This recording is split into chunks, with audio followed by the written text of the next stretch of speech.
অনেকেই বাজার থেকে ফ্যাপসা আনলে এই ফ্যাপসাটা সিদ্ধ করে না, বাট আমি ফ্যাপসা আনলেই আগে পুরো ফ্যাপসাটা পানির মধ্যে সিদ্ধ করে নিই। আর এত ময়লা বের হয় যেটা বলার বাহিরে।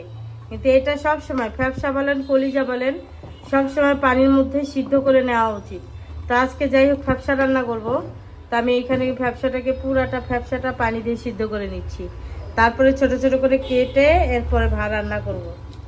আর ফ্যাপসা আমার এবং আমার পরিবারের সবারই খুব পছন্দের একটা খাবার। এইখানে আমি ফ্যাপসাগুলোকে ধুয়ে নিছি, ফ্যাপসাগুলোকে সুন্দর করে ধুয়ে পরিষ্কার করে নিছি। এরপরে যেটা হবে এখন মশলা কষাবো। ফ্যাপসা রান্না করার জন্য আমি এইখানে কাঁচা পেঁয়াজটা একটু ব্রেস্তার মতো করে নিছি। তারপরে হচ্ছে এইখানে আমি আদা রসুন বাটা দিয়ে দিব পরিমাণ মতো। আদা রসুন আর জিরা একসাথে ব্লেন্ডার করে রাখি, সেটা দিয়ে দিলাম।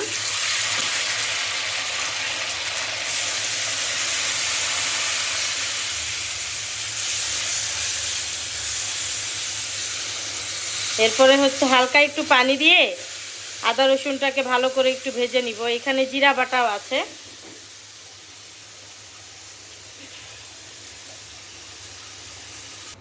এইখানে আমি মশলা কষায় নিচ্ছি।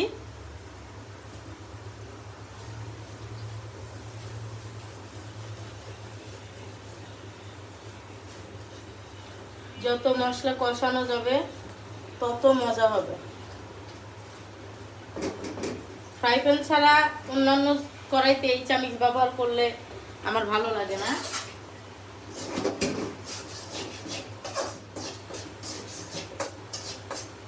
মশলাটা কষানো হয়ে গেছে, এখন আমি ধুয়ে রাখা যে ফ্যাপসাটা আছে সেটার মধ্যে দিয়ে দিচ্ছি।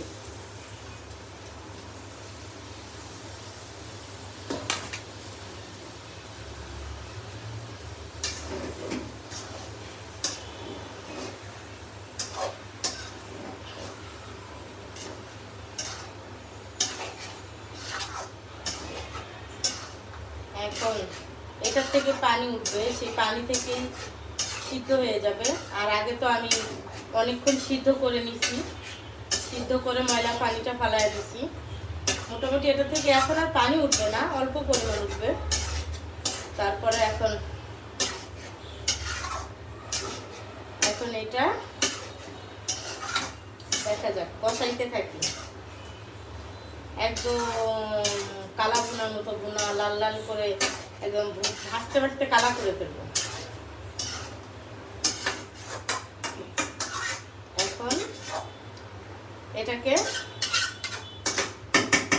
ঢেকে দিব।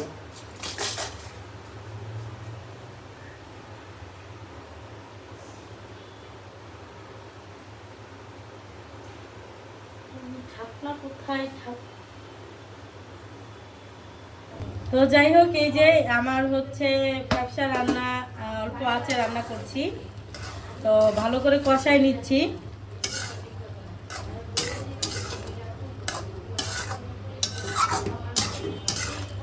কারণ এটা আপনি একদম ভুড়ির মতো করে ভাজা ভাজা করলে খেতে ভালো লাগে। তো আমি একদমই অল্প আছে এটা রান্না করে নিচ্ছি।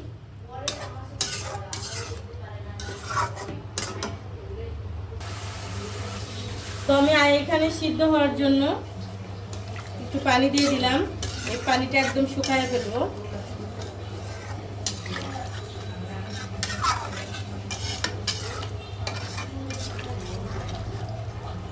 এখন জালটা খুব বাড়ায় দিব, তারপরে যখন বল ফুটবে বা ঝোলটা কমে যাবে তখন জালটা একদম কমায় দিব। এখন হচ্ছে ঢেকে দিলাম। কে কে আমার মতো এরকম ফ্যাপসা খেতে পছন্দ করেন একটু কমেন্ট করে কিন্তু অবশ্যই জানাবেন।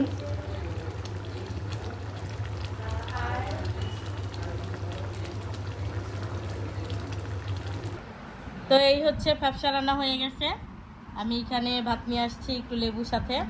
ফ্যাপসা দেখেন কত সুন্দর কালার আসছে, এত সুন্দর কালো কালো কালার, দেখেই খেতে মন চাচ্ছে, অনেক মজার। আমি একটু খেয়ে দেখি। সেই স্বাদ।